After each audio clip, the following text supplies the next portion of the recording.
You're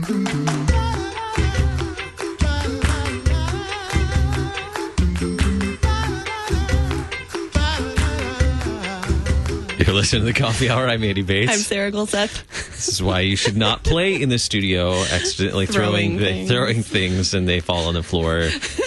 No one had to hear the loud crashing noise. Loud crashing noise. It is Tuesday, May 14th, and it's May. Are you thinking about September? Everybody's probably thinking more about summer and what you're going to do this summer, but there is a great opportunity this September, but now's the time to start preparing for it. If you've heard us share stories about Mercy Medical Teams here before and thought, maybe that's something I'd like to do, well, stick around today. We have some more stories to share and an opportunity to share as well. Anne Gonzalez, Manager of Short-Term Mission Training and Engagement, the LCMS Office of International Mission, in studio with us this morning. Good morning, Anne. Good morning. Thanks for having me. Absolutely. Thanks for joining us in studio. And joining us on phone, Bonnie Hartman. She's a volunteer nurse and a volunteer with Mercy Medical Team that traveled to Sierra Leone. Bonnie, thanks so much for being our guest. You bet. I'm happy to be here. Welcome back to the Coffee Hour, actually. So glad to have you. Share with us your past experience with Mercy Medical Team. You traveled on a team to Sierra Leone, is that right? Yes, I did, and my first experience with doing that was just 1 year ago, which was a tremendous opportunity in the village of Koidu and Yardu, and that was my very first time on an MMT, and a great opportunity to see how these teams are put together and how they work within a community in a foreign country. What were you able to do or experience while you were there serving? Well, while I was there, although I am a registered nurse, I am retired, but I worked in the vital signs area, taking blood pressures and temperatures and oxygen saturations and weights and those types of things to document on a form that then passes along with the person through a triage station and a diagnostic station, treatment station, and then to the pharmacy. So that's how it worked last year. This year was a bit different. This year, again, returning to Sierra Leone, but to a very different village just outside of Kailan, called Toyama. And in Toyama, when the local leaders in that village learned of the story from the experience last year, they decided they wanted to do things differently, and that led to a very different experience this year. What was that story?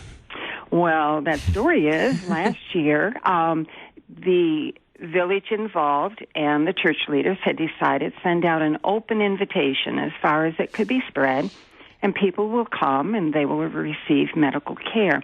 We had a very large number of people come, and they did receive care, but in that group of individuals, it was a lot of basic medical care with a few exceptional type situations that required urgent care that was likely involved in saving lives.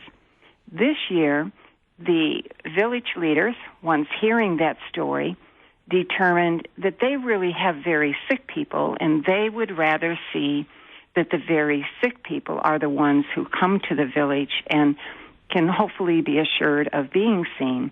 So they determined that their village leaders would pre-register people from the nearby surrounding villages, but only pre-register very, very sick people.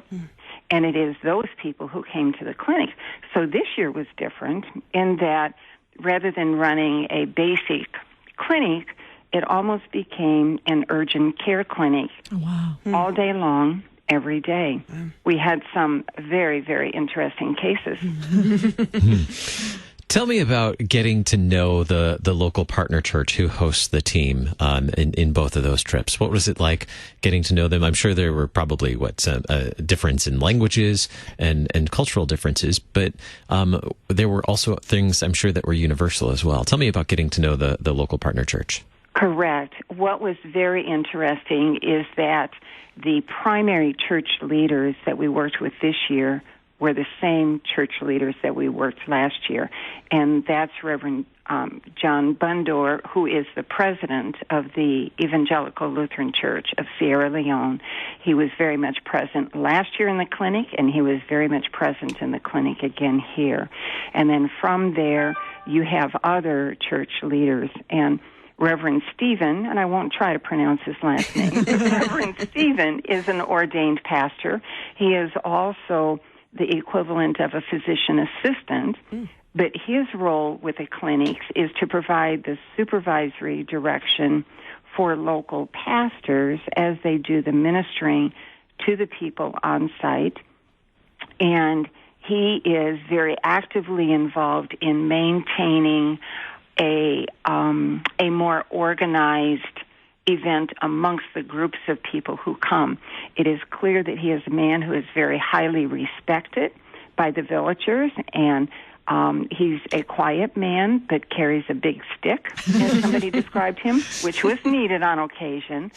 But they constantly have Christ at the center of everything that we do, and with Reverend Stephen's leadership, the local pastors serve as translators within our different work areas. They pray with patients as they complete going through the process to share the gospel message with them.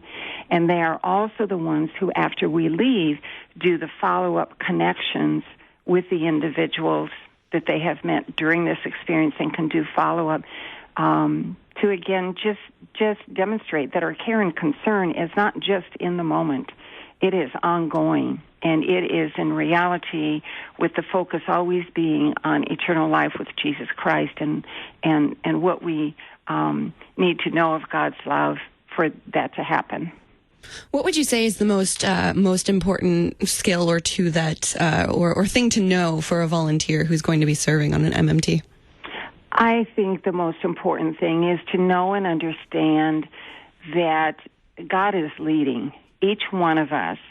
The right people are there at the right time and the right place. As I look at the team we had last year, that was so very true. Skill sets were maybe a little bit different there.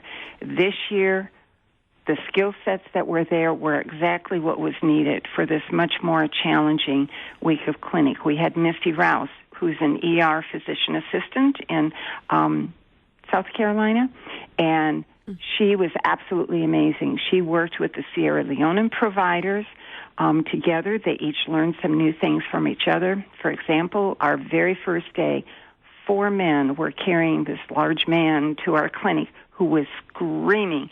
He had had an accident. He had fallen. He had dislocated his shoulder. And that's not something you can typically deal with in the type of setting that we're in. But because we had Misty, because we had Michael from the Sierra Leone team who knew how to manage this, they used very primitive methods, which are a little bit different now if you were to go to an urgent care, an ER, in the States here. But they used the techniques that were necessary to reset his arm, and that was absolutely amazing. We had a patient who came in whose baby had died at childbirth, but they don't have the medications there to stop the milk from being produced, which resulted in a complication where she got an abscess in her breast. It was draining, extremely painful. It needed to be debrided and cleaned out. It took the right people to be there. So those are the very technical medical people who were there. But to make all of these things happen, we had some amazing lay people. They didn't know anything about medicine, but we are able to teach lay people how to do vital signs, how to take blood pressure. And we use a lot of equipment, automatic type things.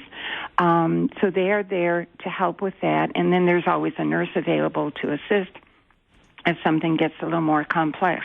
We need individuals who can read and write, very basic skills. But in the pharmacy, with thousands of prescriptions and medicines being handled during this week, we need people who can count pills and copy the names of drug names on little baggies, and write the number of how many are in that bag that then are used by the medical leaders to pass out for prescriptions. So what it really takes is the heart of a person who wants to serve, and whatever skills they come with, they will be put to good use in some very positive way. We have just about 2 minutes left. Anne, tell us about the upcoming trip, the team that's preparing for, or the team that needs to be prepared. Yes. So we are looking for team members to join the team going to Ghana for the very first Mercy Medical team there in September, September 5th through the 17th, I believe. And this builds on decades of mission work there and partnership with the local church body. My godparents actually were missionaries when I was a kid in Ghana. Oh, so cool. It's a very personal connection for me. That's cool. So as Bonnie said, both medical people, doctors, nurses, PAs, nurse practitioners, pharmacists, pharmacy techs, as well as lay people who just are willing to go and serve are needed for that team in Ghana in September. So apply today if you're interested. And how do you do that? How do you apply? Go to lcms.org/mercy teams. You can either send us an email there, or if you scroll down on the page, you will actually be able to download the application, fill it out, and email it to us.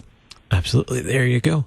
lcms.org/mercy teams. You can find the application, and that'll get you in touch with Anne and the team in the Office of International Mission to find out more about this team. And you have other teams as well. I mean, we're talking today primarily about the team Correct. to Ghana in September, but there are other teams and other opportunities as well. Yes, most of our 2019 teams are full, but the Ghana one we need folks for. We need a few more people maybe for Uganda, but then we'll start looking at 2020.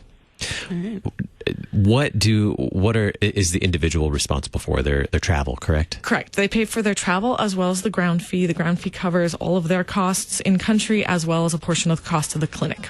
Thank you so much, Bonnie. Thank you so much for being our guest on the Coffee Hour today. You bet. Thank you so much.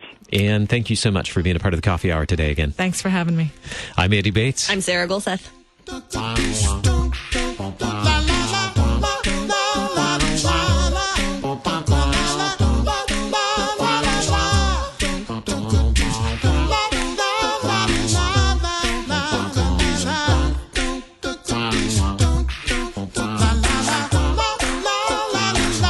The Coffee Hour with Andy and Sarah is a production of KFUO. To support the Coffee Hour and KFUO Radio, visit KFUO.org. You can also text KFUO to 41444 or send an email to gifts@KFUO.org. And you can call us at 800-844-0524. KFUO. Christ for you, anytime, anywhere.